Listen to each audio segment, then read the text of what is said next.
Hmm. Judulnya Manajemen Marah. Apa sih yang mau kita bahas pagi Manajemen ini? marah. Iya. Wah, emang kalau ngomongin tentang marah itu dekat sekali dengan keseharian kita sebagai ibu-ibu ya. Banget banget.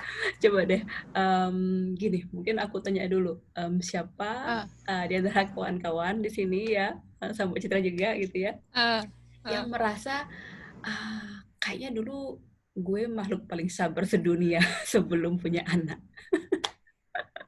Ngacung, ngacung, ayo ngacung. Iya, Anda tidak sendiri ya. Anda tidak sendiri. iya maksudnya bahkan apa ya, jadi inget dulu tuh pas pertama kali ini nih apa ngobrol sama suami gitu, oh enggak, sama calon suami sebelum menikah gitu ya. Uh, Bahkan saya tuh sempat dengan uh, agak-agak agak-agak pamer mungkin ya gitu. Oh nggak apa-apa, aku tuh nggak pernah ngambek kok, nggak pernah marah-marah. promosi itu.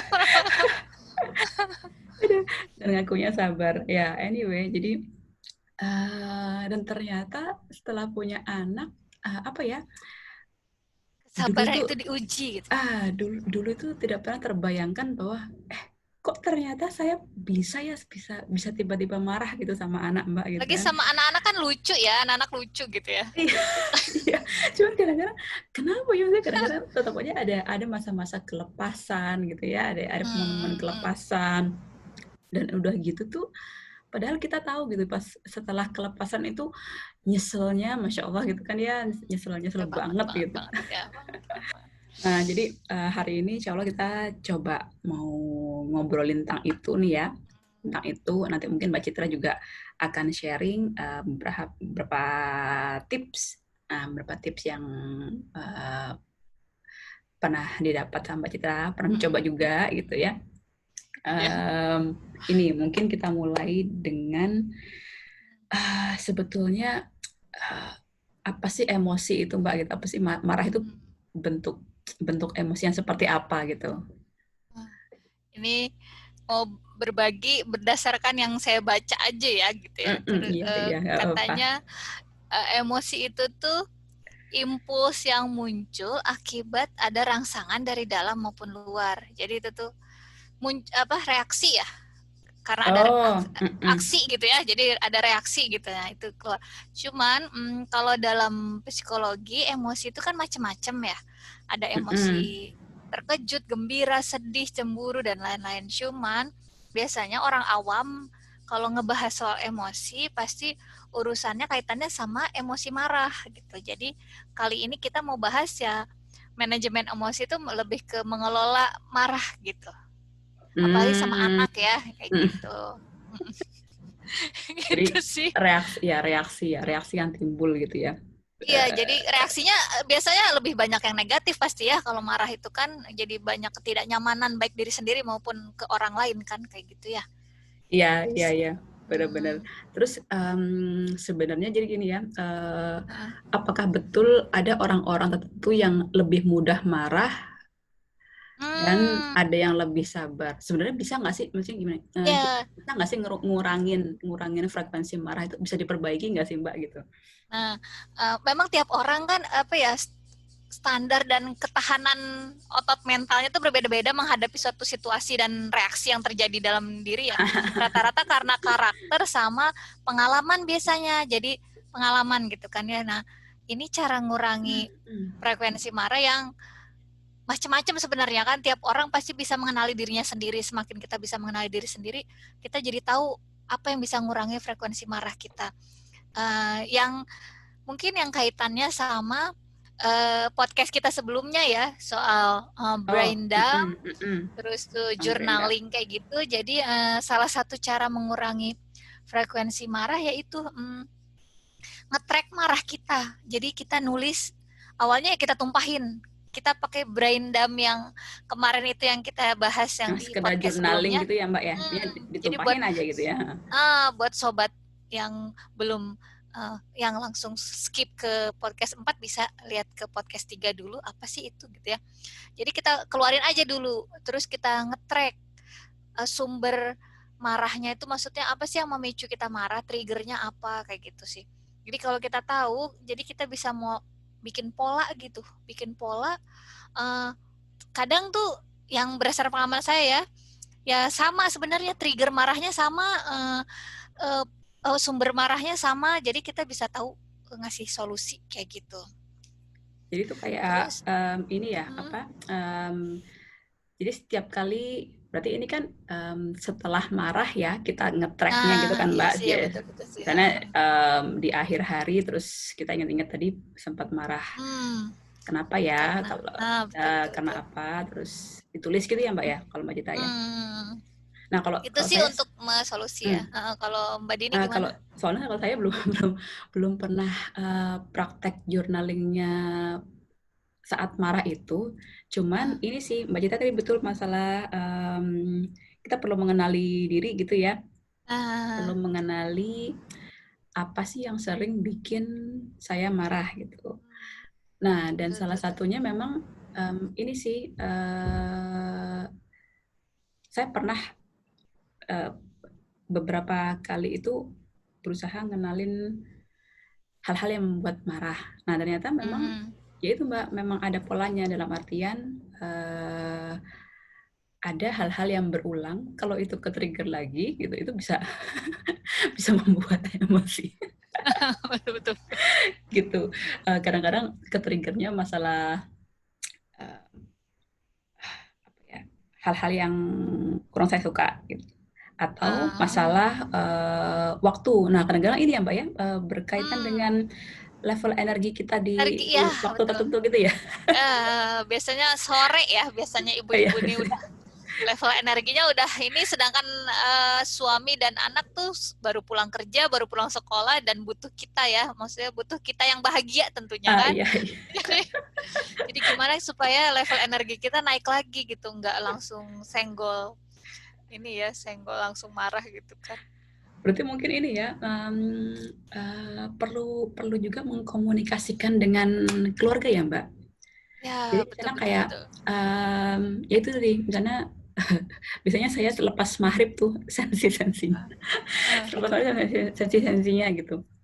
Jadi itu antara lapar, belum makan malam, sudah capek dan mungkin kalau saya, ini menurut pemahaman saya gitu ya, karena saya itu punya sisi introvert, jadi kayaknya setelah maghrib itu cadangan energi udah ini, udah tipis. Udah tipis, pengennya menyendiri, pengennya sepi gitu kan. Jadi betul. Memang ini sih saya coba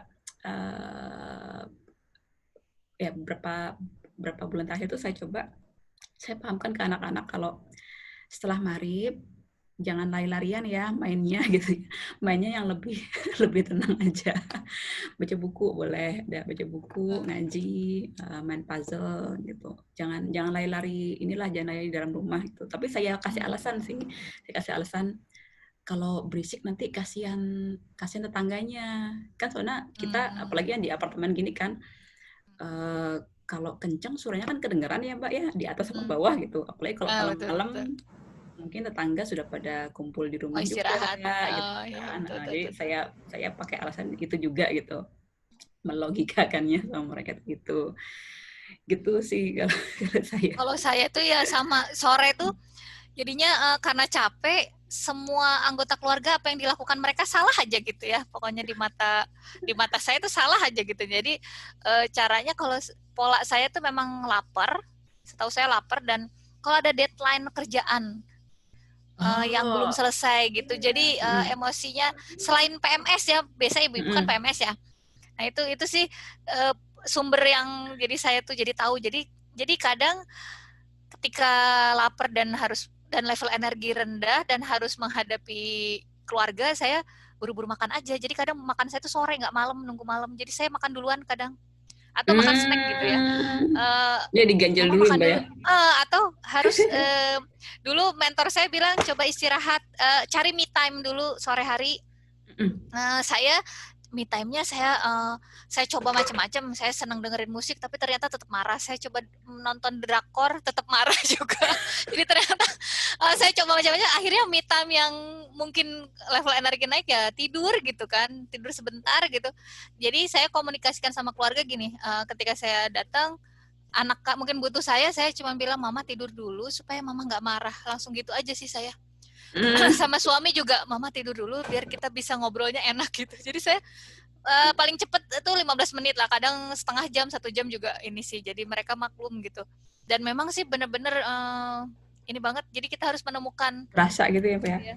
Menemukan apa ya yang bikin ini kita marah. Terus cuman kan ada tuh yang ketika kita baru aja marah, tapi kalau misalnya nih itu kan cara solusi kita untuk mengurangi ya. Ya. Gimana kalau marahnya udah terjadi gitu? Udah terjadi marah tuh gimana? Pada saat gitu. meletupnya terus gimana apa itu? yang harus kita lakukan gitu kan, supaya nggak tambah besar gitu ya. Maksudnya kita kan cepat sadar ya, supaya nggak tambah besar tuh. Saya dulu apa Mbak Dini nih? Mbak Citra dulu. Boleh ya. Nah, yang pernah saya kerjain gitu ya, terus dan yang saya tahu, yang pernah saya coba gitu ya, itu kita harus tarik nafas, ya kayak sadar nafas gitu ya. Mungkin yang sobat pendengar juga udah pada tahu ya, hitung 5-10, hitung dulu sampai 5 katanya ya, ini katanya orang ya. Kalau nggak berhasil hitung lagi sampai 10. Jadi hitung aja gitu, hitung terus sampai marah kita reda. Terus itu yang pertama ya. Terus yang kedua, coba merubah posisi supaya lebih rendah. Ini menurut Islam ya, ada ininya, ada kisahnya itu, riwayatnya. Misalnya kita lagi berdiri, coba lebih rendah ya duduk. Kalau masih marah, coba tidur kayak gitu. Pokoknya sampai posisinya paling rendah aja. Jadi dengan merubah posisi akan mungkin apa ya, ada efeknya lah sama emosi kita. Iya, mungkin ya mendistract pikiran kita ini gitu kan. Ya mungkin yang tadinya fokus ke marah ya, betul juga sih, betul. Terus ini dalam Islam lagi ya, kena air, kan air dingin ya, maksudnya mendinginkan. Emosi itu kadang kayak api gitu ya, panas gitu bawaannya. Kalau kena air ya misalnya cuci muka atau berwudu, bahkan kalau masih emosi banget mandi, ada riwayat mandi aja gitu. Pokoknya kena air lah, kena air. Saya tuh pernah sih, saya pernah mengalami itu tuh, maksudnya ya saya emosi banget ya, saya cuci muka gitu. Sebenarnya pernah nyobain itu. Terus pernah berantem sama anak, misalnya anak saya yang emosi banget, saya malah oh ya sama istighfar ya Alif, sama anak saya, Alif istighfar, terus ke WC ya, wudu.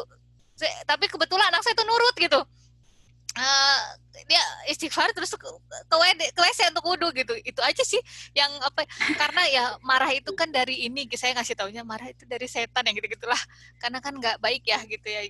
Itu sih ininya, tipsnya gitu. Terus mungkin supaya kalau kita emosi sama anak, kita mungkin ini lagi dalam Islam juga ya, kita harus selalu mengingat bahwa ini tips dari teman saya. Teman saya bilang gini, dia sudah ngerjain dan kadang ya itu suka kelepasan, namanya ibu-ibu ya, namanya manusia juga kita ya. Kita harus selalu mengingat bahwa anak itu titipan Allah katanya. Jadi titipan itu kan berupa hadiah ya. Jadi hal yang spesial kalau kita dikasih hadiah sama Allah.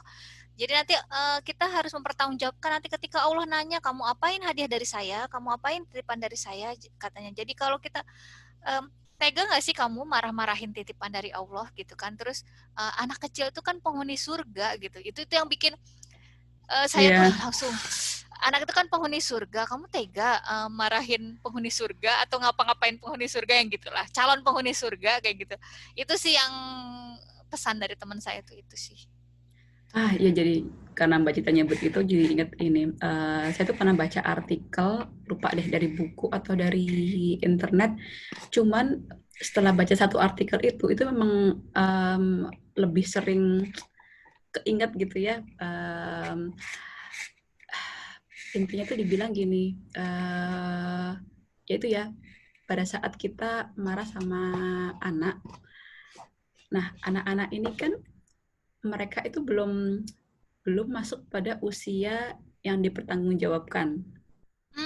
perbuatannya kan gitu. Iya, iya betul. Jadi intinya kasarnya gini, pada saat kita marah sama anak, si anak itu nggak ada dosa apa-apa, yang dosa nanti kita gitu kan.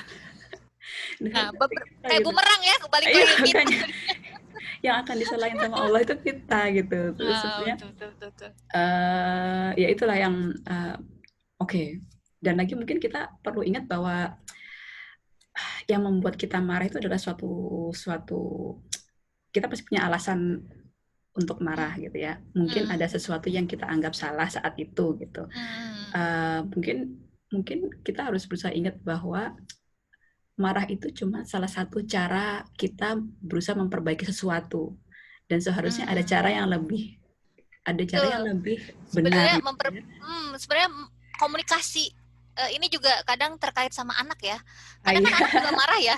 Anak juga marah sama kita gitu. Cuman sebenarnya ternyata gitu ya mungkin saya baca terus tuh ngelihat anak sendiri. Kadang ternyata anak itu sebenarnya ingin mengatakan sesuatu tapi dia nggak bisa gitu. Jadi dia mengeluarkan emosinya karena dia lihat namanya orang tua teladan ya. Dia lihat orang tuanya marah, oh jadi mungkin itu kali gitu. Jadi kadang kalau saya lagi ini ya, kalau anak saya lagi marah, saya coba kalau mau sesuatu atau ada yang tidak disukai dibicarain gitu. Jadi tapi karena ini anaknya udah rada besar ya, prabalik ya. Mungkin kalau anak kecil kita nggak tahu ya. Saya lupa pengalaman saya karena baru belajar sekarang gitu ya. Mungkin kalau udah anak-anak ya, Mbak? Sekarang 12. Oh ya. 12 tahun. Maaf ya, telat saya ini parentingnya, belajar parentingnya. Jadi mungkin termasuk telat, juga telat. Mungkin termasuk sama diri kita dan suami misalnya. Jadi kalau kita marah, coba marah itu kita wujudkan dalam kata-kata. Mungkin sebenarnya ada yang ingin kita sampaikan tapi tidak berani, tidak tersampaikan, atau sesuatu yang nggak nyaman. Tapi sebenarnya kalau kita bicarakan baik-baik, mungkin akan menerima keluarga kayak gitu. Misalnya saya sebenarnya nggak suka atau saya sebenarnya nggak enak, tapi karena kita bingung mengungkapkan ya keluarnya ya marah aja gitu kan, sebenarnya gitu sih. Kita harus ini ya, belajar apa tuh namanya mindfulness, maksudnya sadar oh ya saya lagi marah gitu sih, nggak langsung jebret gitu kan, gitu sih kayaknya. Kita juga lagi belajar ya ini juga. Jadi kita berbagi ilmu sedikit gitu buat sobat pendengar, mana tahu ada ini bisa diambil manfaatnya. Mudah-mudahan ini juga soalnya sebagai pengingat untuk diri saya sendiri gitu kan. Ingat-ingat lagi gimana caranya supaya lebih sabar dan lebih bisa mengeluarkan komunikasi yang produktif ya, komunikasi yang sehat gitu ya. Pada akhirnya ilmu itu komunikasi saling berkaitan. Iya, kita mau belajar manajemen emosi, taunya ada kaitan sama komunikasi kayak gitu. Iya. Nah, ini apa namanya? Kalau nanti teman-teman ada, siapa tahu ada yang punya tips lain ya, lain untuk tadi dua topik bagaimana, tadi ya, tips lain bagaimana mengurangi frekuensi marah, mencegah berarti ya, mencegah dan bagaimana apa yang biasanya teman-teman lakuin kalau sudah terlanjur marah gitu. Yang punya tips favorit lain kita tunggu di komen di YouTube ya.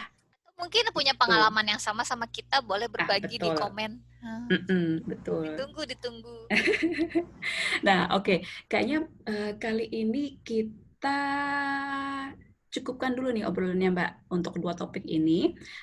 Insya Allah episode berikutnya kita akan obrolin lagi tentang ini, tentang bagaimana kita bisa menggunakan mood booster. Mood booster untuk mengurangi marah, dan gimana sih caranya kita kalau terlanjur marah ya, setelah itu tuh gimana gitu memperbaiki hubungan dengan anak-anak. Seperti itu. Iya, aduh penasaran nih. Baiklah teman-teman, mungkin podcast keempat kita akhiri sampai sini. Yang bagi penasaran nih, yang lanjutannya tuh apa aja sih yang tadi 2 itu? Ditunggu untuk podcast berikutnya. Sampai ketemu lagi. Terima kasih semuanya. Terima Makasih. Assalamualaikum warahmatullahi wabarakatuh. Wabarakatuh. Makasih Mbak Citra. Ya, sama-sama Mbak Dini. Makasih juga.